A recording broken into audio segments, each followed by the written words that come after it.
ఇది 16 దళాల పద్మ ముగ్గండి. జాగ్రత్తగా వేస్తాను చూడండి.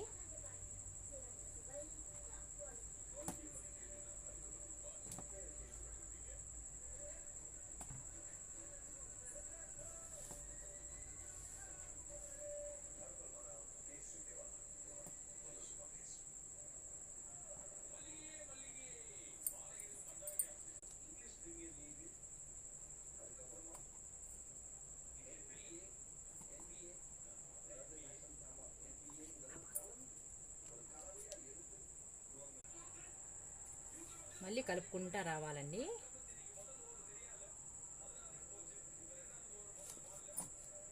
చివరలో ఇలా కలపాలండి. ఇది 16 దళాల పద్మ ముగ్గండి. ఇది నోముల్లో వ్రతాల్లో వేసుకుంటే చాలా మంచిదండి.